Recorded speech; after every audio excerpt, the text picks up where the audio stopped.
Yo, good day everyone. Welcome to another video dito sa Man Cannot Ride. Matagal na tong feedback na to, nalimutan ko na nga. Nakita ko lang uli sa messages ko.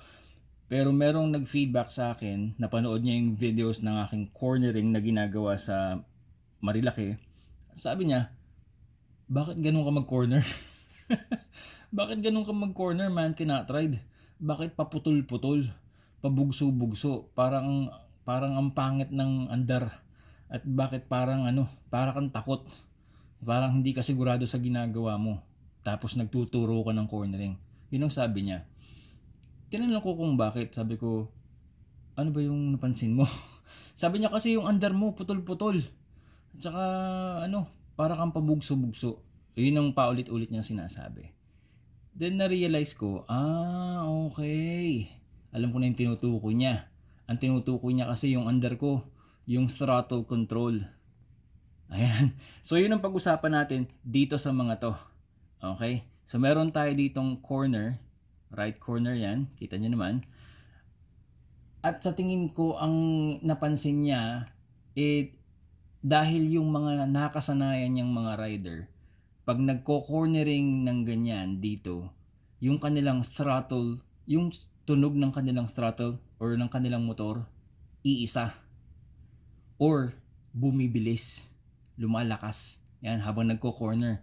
So, pamula dito sa straight, walang bitawan ng throttle yan. Pagdating dito, halos nandito pa lang umuupak na kasi pabilis ng pabilis ng pabilis. Yun siguro yung hinahanap niya sa akin. At yun siguro yung naging basehan niya kung bakit niya sinabing hindi ko hindi ko alam ang ginagawa ko sa corner. Anyway, so meron tayo ditong right corner. Muli, ipapaliwanag ko sa inyo. Marami na akong videos na ginawa tungkol sa cornering pero this is a different approach. At kita niyo naman, may pa-laser pa tayo ngayon.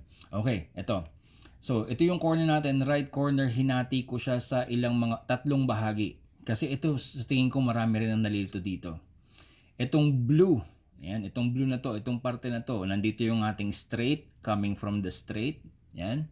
Tapos, itong parte na to, dyan na nagsisimulang yung kurbada. Okay, kaya tatawagin natin yan na corner entry. Okay, so yun ang simula ng cornering. Okay? Now, ito namang red na to, tatawagin natin yang mid corner. Okay? At itong parte na to, yan, ito yung corner exit. Kasi dito na natatapos yung corner na to, itong right corner na to. So kung titingnan nyo, itong corner entry at saka corner exit, sinasandwich nila yung mid corner. Kaya siya tinawag na mid corner. Ito may nag-feedback din dati sa akin. Ito, mid corner daw, ang ibig sabihin ko daw yung gitna ng daan. Hindi yun. Okay? Yun yung itong section na to ng daan. Okay? So, regardless kung ito ay isang one-way road o kung ito ay two-way road, so ang magbabago lang dyan is yung placement ng corner entry at saka corner exit. Okay? Kung dito ka manggagaling sa taas, pababa ka dito, so ito magiging left corner, di ba? So ito ngayon ang corner entry mo, ito ngayon ang corner exit mo, ganun lang 'yon. Okay? So kung ito ay two-way na daan, yung paakyat dito sa taas, pa kanan, ito yung kanilang corner entry. Pero yung dito galing sa kaliwa, yung bababa, ito yung kanilang corner entry. Pero pareho sila ng mid corner.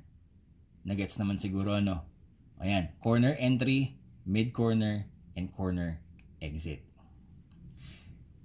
Sisimplihan lang natin muna tong video na to kasi sa naiisip kong mga sabihin baka humaba ng humaba. So pinili ko lang itong mga key points. Yan. Yung mga dapat ginagawa dun sa mga parte ng corner. Dito sa corner entry, so nanggaling tayo sa straight, the first thing we should do is to close the throttle. Sa tingin ko ito yung sinasabi niya na parang putol-putol ang cornering ko. Kasi nga naman, pinapatay ko yung throttle. Kino-close ko yung throttle as I approach the corner entry.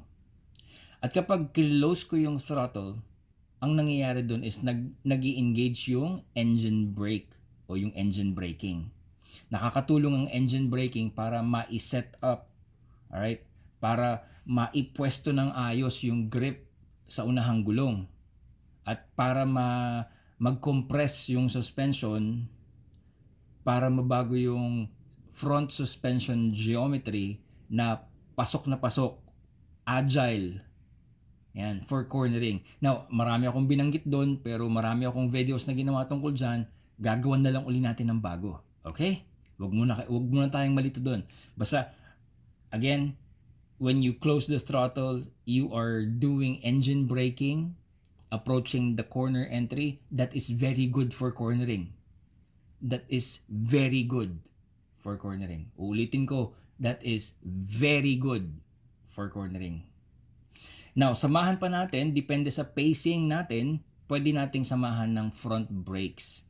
Ako, mapa slow pace, moderate pace, or fast pace, sinasamahan ko talaga ng front braking kasi sinasanay ko yung sarili ko. Dahil, pagdating ko na sa mid-corner, dito na ako nagdadagdag ng lean angle. Dito na ako humihiga. Sabi nga nila, inihihiga yung motor. So, dito na ako nagli-lean. Ayan. Okay. Dahil gumamit ako ng front brakes entering the corner, ang sunod kong ginagawa is trail braking. Ang trail braking napakasimple. You are smoothly trailing off the brake pressure. Ang ibig sabihin nun is smoothly binabawasan yung brake pressure as you add lean angle. So ibig sabihin nun, habang inihihiga natin yung motor natin dito sa mid-corner, binabawasan naman natin yung brake pressure na nilagay natin kanina dito sa corner entry. So, ibig sabihin pala nun, pagpasok ko ng corner entry, nag-engage ako ng front brakes, and I will hold the front brakes there. I will continue to use the front brakes hanggang dyan sa mid-corner. Dahil pagdating sa mid-corner, dahan-dahan ko nang babawasan yung brake pressure habang dinadagdagan ko yung lean angle. Okay? At yung front brake na yan at yung trail braking na yan, gagawin ko yan hanggang sa dito sa point na to kung saan nakikita ko na kung saan ako e-exit. Dito sa parte na to ng corner exit. Ngayon, ang tanong, papaano kung napasobra naman ang aking front brakes, trail braking at medyo bumagal na yung motor? Kinulang naman ngayon sa buwelo, sa momentum. Mahirap naman din yun, di ba? Kaya meron tayong dinagdag dito ng throttle modulation. Ibig sabihin, dito sa mid-corner, kung sakasakaling sumobra naman ang aking pag-slow down, pwede akong magdagdag ng pakonti-konting throttle. Kaya nga sinabi ko dito is modulation. Ibig sabihin, titimplahin ko ng dahan-dahan. Magdadagdag lang ako ng pakonti-konti para lang ma-maintain ko yung speed sa mid-corner. Okay, balik tayo sa corner exit. Sa corner entry. Kung pumasok ako sa corner na to, ang dala kong speed sa straight ay 100, 100 kph. Dahil nag-close throttle ako, magi-slow down ang motor. Dahil nag-engine braking, magi-slow down ang motor. At dahil may front braking pa, magi-slow down talaga ang motor. By the time na pumasok na ako dun sa mid-corner, siguro ang speed ko na is nasa 60. At yung 60 na yun na yung i-maintain ko na speed dito sa mid-corner na to. Kasi yun na yung speed na safe for cornering dito sa daan na to o sa kalsada na to. Kaya meron akong tinitimpla na throttle modulation kasabay ng trail braking. Kung hindi ako mag-throttle modulation dito, baka pagdating dito sa corner exit, 20 na lang takbo ko, which is delikado rin naman yun kasi hazard na ako sa iba. Obstruction na ako dun sa mga kasunod ko. So titimplahin ko dito yung speed. I will maintain my speed. Okay? I will keep using my brakes until I am happy with my speed and direction. I will continue to use my brakes until I see the corner exit. I will modulate my throttle input until I see the corner exit. Kasi pag nakita ko na yung corner exit, dun ko na babawasan yung lean angle dito. At habang binabawasan ko ang lean angle, ibig sabihin itinatayo ko na yung motor. Nagpe-prepare na ako na umarangkada uli at gamitin yung smooth throttle opening dito sa corner exit. Papunta na uli ako naman dun sa sunod na parte ng karsada. Pwedeng ang kasunod nito ay isa uling straight, or pwedeng ang kasunod naman ito is a left turn, yung pakabila naman. Para siyang letter S. Or maybe ang kasunod nito is a tighter right turn or a faster sweeper na right turn, depende. Okay, so madami akong binabanggit na terms, sana hindi nakakalito, no? Humahanap ako ng mga paraan para maipaliwanag natin yung konsepto ng safe cornering for public roads. At nga pala, di syempre, merong makakaisip dyan na sasabihin na, naku, inimbento mo lang naman yan eh. Kasi gusto mong maging better, safer rider ang mga riders ng Marilaki. Well, ito pong mga ito ay napulot ko, natutunan ko over 3 years of research sa mga motorcycle instructors online, at may mga in-enroll pa ako mga online courses, at lahat sila, ito yung sinasabi. Yung mga experts at mga instructors, ito sinasabi nila, as you enter the corner, you close your throttle. You use your brakes. You do trail braking, depende sa pacing. You modulate your throttle. Huwag kang aarangkada. Huwag kang aarangkada dito. Aarangkada ka lang kapag nakikita mo na yung corner exit. Yan, tinuturo yan ng mga racers, champions, experts, instructors, online. Yun nga lang, mga taga-ibang bansa.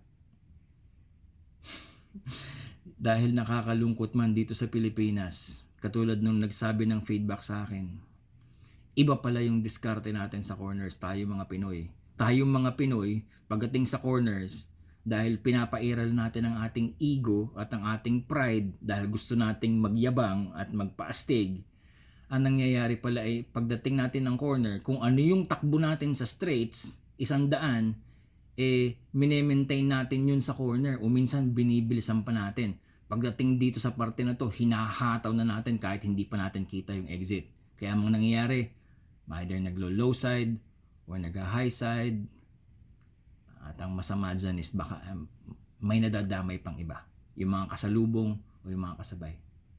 Alright, so dito sa Man Cannot Ride, alam nyo naman na lagi tayong nagfo-focus sa pag-gain ng knowledge, riding knowledge, kasi yun yung gagamitin natin para ma-develop natin yung proper riding skills. Tapos sasamahan natin ng magandang pag-uugali, correct attitude for riding, KSA yun. So knowledge, skills, attitude, yun yung gagamitin natin para tayo maging better, safer rider, BSR, on public roads. Okay, so maraming salamat. Sana naman nakatulong tong whiteboard technique na to, okay, para maipaliwanag ko sa inyo ang cornering. Again, napakarami kong cornering videos na ginawa. Ang iba hindi nila maintindihan yung mismong actual demo, kaya gusto nila ng ganito. Ang iba naman gusto ng kung ano-ano pa.